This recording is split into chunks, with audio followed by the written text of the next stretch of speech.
Hello everyone, welcome back to our channel. जैसे कि आपको पता है D+B TGT नेचुरल साइंस में हमारी एक यूनिट है बायोलॉजी में जो हमें कंप्लीट करनी है, the human I and the colourful world.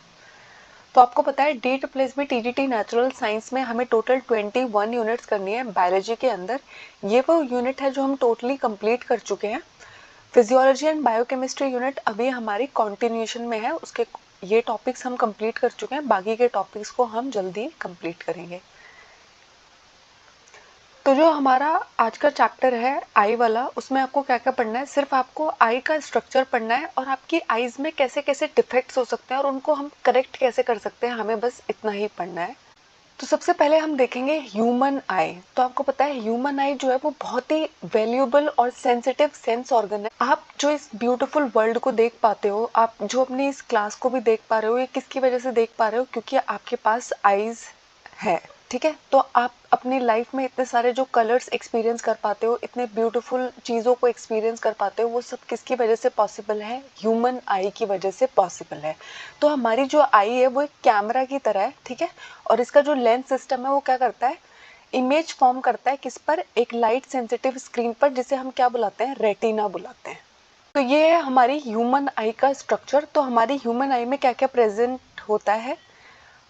Lens present होता है, एक्वस ह्यूमर प्रेजेंट होता है, विट्रस ह्यूमर प्रेजेंट होता है, प्यूपिल प्रेजेंट होता है, इरिस प्रेजेंट होता है, कॉर्निया प्रेजेंट होता है, सिलियरी मसल्स प्रेजेंट होती है, रेटिना प्रेजेंट होता है और ऑप्टिक नर्व प्रेजेंट होती है। अब आपको है ना इन सब के नाम भी मालूम होने चाहिए और आपको इन सब के फंक्शन क्या होते हैं ये भी मालूम होना चाहिए।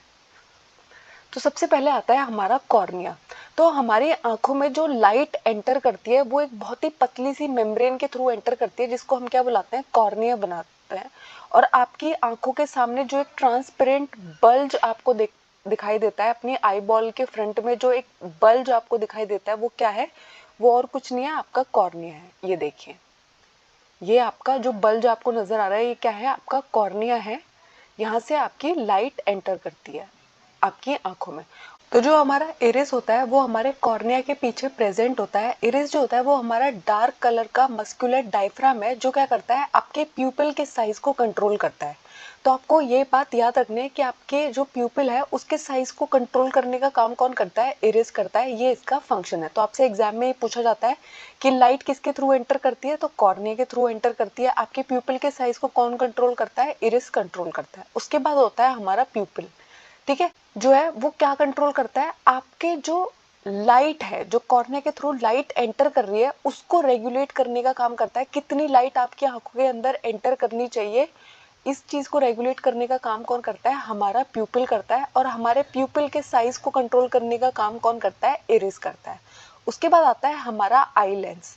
तो जो हमारा आई लेंस है वो इन्वर्टेड इमेज बनाता है और हमेशा रियल इमेज बनाता है ऑब्जेक्ट की। कहाँ पर? एक स्क्रीन पर, जिसको हम क्या बुलाते हैं? रेटिना बुलाते हैं। उसके बाद आता है रेटिना। तो रेटिना क्या है? एक डेलिकेट मेम्ब्रेन है जिसके पास है ना बहुत सारी लाइट सेंसिटिव सेल्स प्रेजेंट है।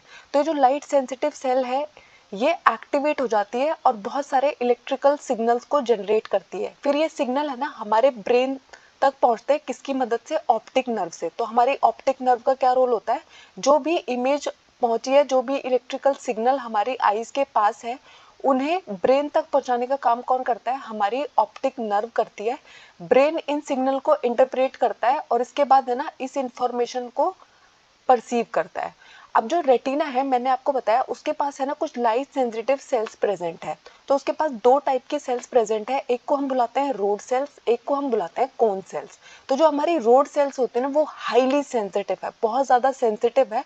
और जो आप अंधेरे में भी देख पाते हो ना, आपका जो डिम लाइट वाला विजन होता है, नाइट विजन होता है, जहाँ बहुत कम रोशनी में भी देख पाते हो, वो किसकी वजह से आप देख पाते हो? क्योंकि आपके आईज में रोड सेल्स प्रेजेंट है। उसके बाद आती है कोन सेल्स। ये जो हमारी रोड सेल्स है उससे लेस सेंसिटिव होती है, लेकिन जो हमारा कलर विजन है वो किसकी वजह से है? कोन सेल्स की वजह से प्रेजेंट रहता है।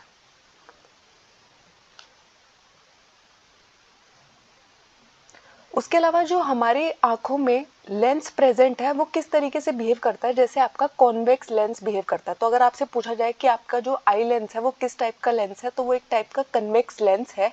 और वो किससे मिलके बना हुआ है? हमारा आई लेंस है ना प्रोटीन से मिलके बना हुआ है, बहुत सारे प्रोटीन से मिलके क्या बना रहता है, हमारे आईज में जो लेंस प्रेजेंट है वो प्रोटीन से बना हुआ है। उसके अलावा आपका जो आई बॉल है वो शेप में स्फेरिकल होता है और उसका जो डायमीटर है वो अराउंड कितना है, 2.3 सेंटीमीटर है।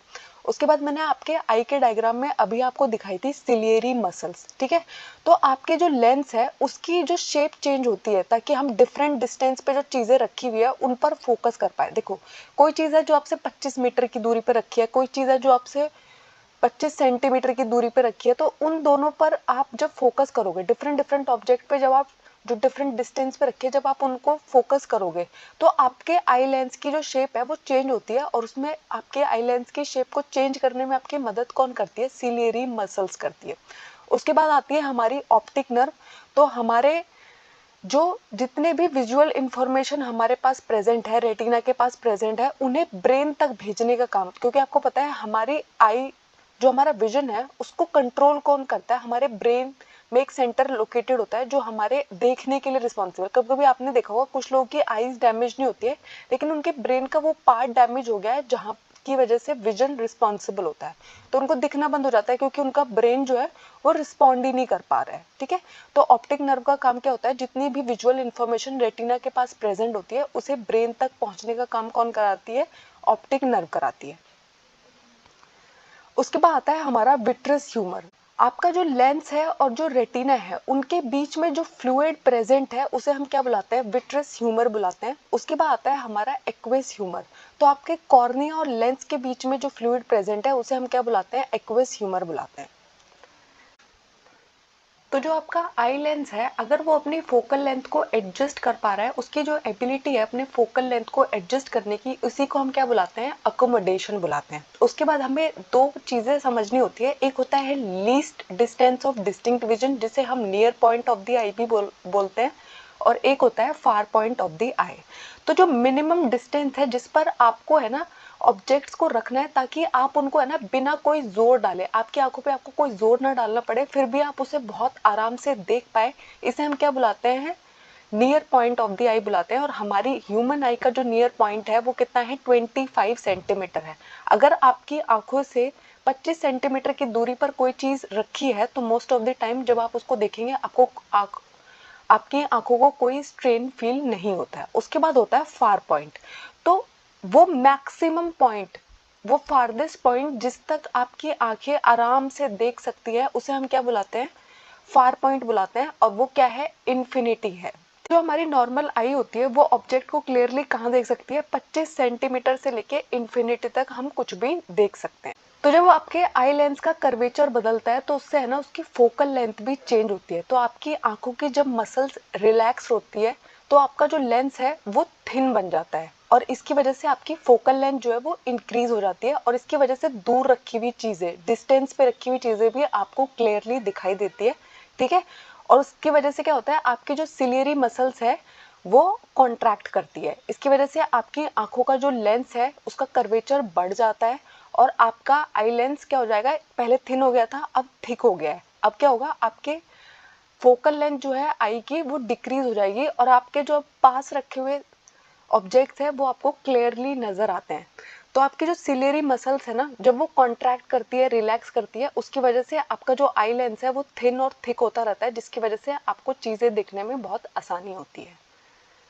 उसके बाद आता है कैटरैक्ट, ठीक है।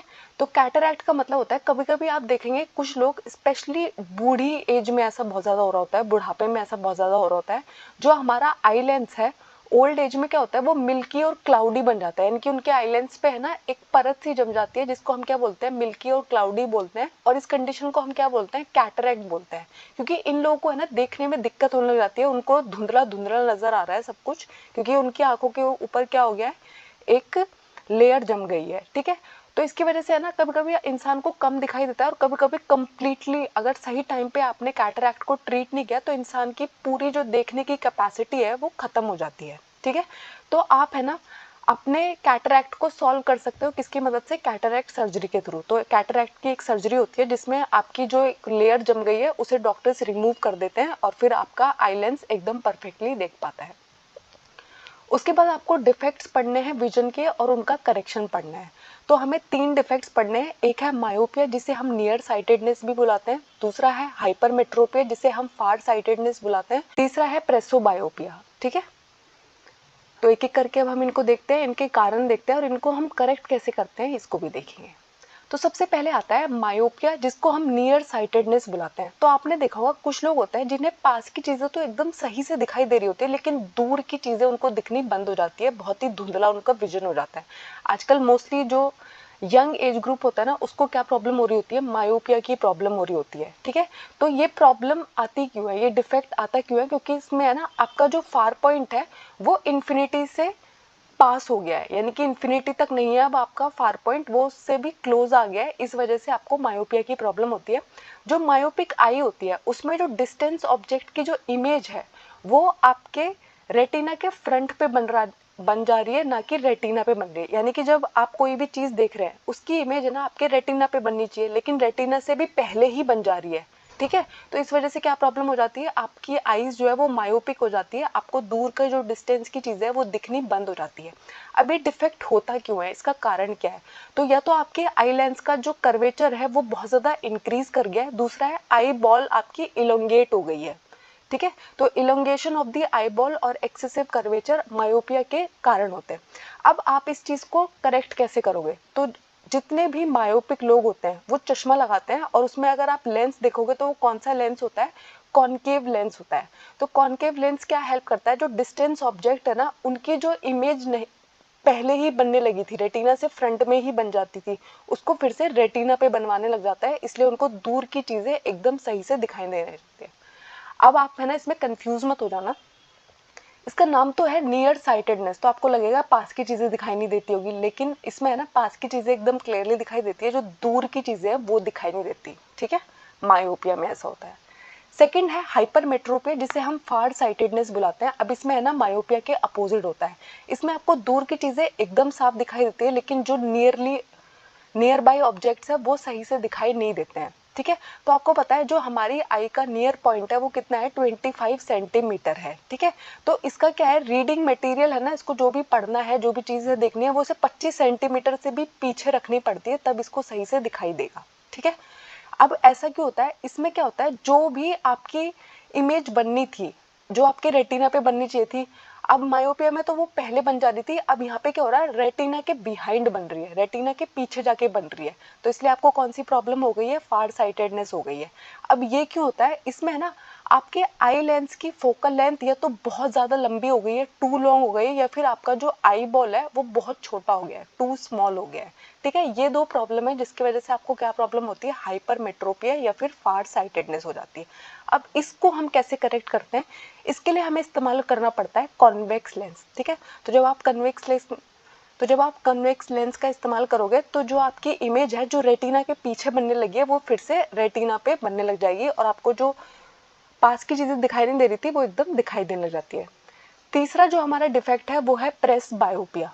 तो क्या होता है, कभी कभी है ना आपकी जो पावर ऑफ एकोमोडेशन है, ठीक है, आप जो चीज़ों पे फोकल लेंथ को एडजस्ट करते हो वो जो आपकी कैपेसिटी है जैसे जैसे आप बूढ़े होते जाते हो वो घटती चली जाती है। ठीक है, तो जो नियर पॉइंट है ये इनका घटता चला जाता है, इसलिए इनको पास की चीज़ें देखने में प्रॉब्लम होने लग जाती है और दूर की चीज़ें देखने में भी प्रॉब्लम होने लग जाती है। तो प्रेस बायोपिया में क्या होता है, आपकी जो सिलियरी मसल्स है, जो आपकी आई लेंस की फ्लेक्सिबिलिटी है, वो दोनों की दोनों चीजें जो है वो घट गई हैं। ठीक है, तो ऐसे पेशेंट को क्या होता है, मायोपिया और हाइपरमेट्रोपिया दोनों की प्रॉब्लम होती है, ना तो उसको दूर का सही से दिखाई दे रहा है ना उसको पास का दिखाई दे रहा है। तो ऐसे लोगों को क्या करना पड़ता है, बाई फोकल लेंस का इस्तेमाल करने लगता है। यानी कि आपने ना कुछ लोग के लेंस देखे होंगे, अगर आप कुछ लोग का चश्मा देखोगे ना तो आपको है ना उस चश्मे में बीच में एक तार दिखाई देगा, तो वो तार इसलिए होता है क्योंकि उसका एक पोर्शन जो है वो कॉनकेव लेंस से बना हुआ है और एक पोर्शन जो है वो कॉन्वेक्स लेंस से बना हुआ है। तो जो ऊपर वाला पोर्शन होता है वो कॉनकेव लेंस से बना होता है, जो दूर की चीजें देखने में उनकी मदद करता है, और नीचे वाला पार्ट जो है वो कॉन्वेक्स लेंस से बना हुआ है,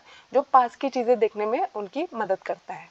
ये आपकी सिलियरी मसल्स कमजोर होने के कारण ये प्रॉब्लम आपको आती है, प्रेस बायोपिया। ठीक है, उसके बाद आपसे पूछा गया है कि आपको है ना दो आंखें क्यों दी गई है, सिर्फ एक आंख क्यों नहीं दी गई है देखने के लिए। तो देखो दो आंखों का फायदा क्या होता है, अगर आप है ना सिर्फ एक आंख से देख रहे हो तो आप है ना सिर्फ 150 डिग्री तक देख पाओगे, लेकिन अगर आप अपनी दोनों आंखों से देख रहे हो और हमारी आंखें जो है वो फ्रंट पे है तो आप है ना 180 डिग्री तक का एरिया कवर कर लेते हो, इसलिए दो आंखें जो है वो बेटर विजन में आपकी हेल्प करती है।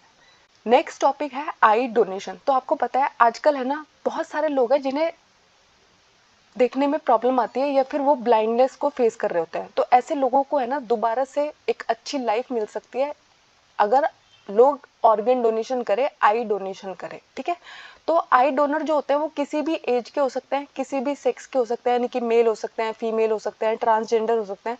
जो लोग चश्मा इस्तेमाल करते हैं वो भी दे सकते हैं, जिनका कैटरेक्ट तक के लिए ऑपरेशन हो रखा है वो लोग भी अपनी आंखें डोनेट कर सकते हैं। ठीक है, जो लोग जिनको डायबिटीज है, जिनको अस्थमा पेशेंट है, हाइपरटेंशन की प्रॉब्लम है और जिनको कम्युनिकेबल डिजीज नहीं है वो भी आंखें दान कर सकते हैं।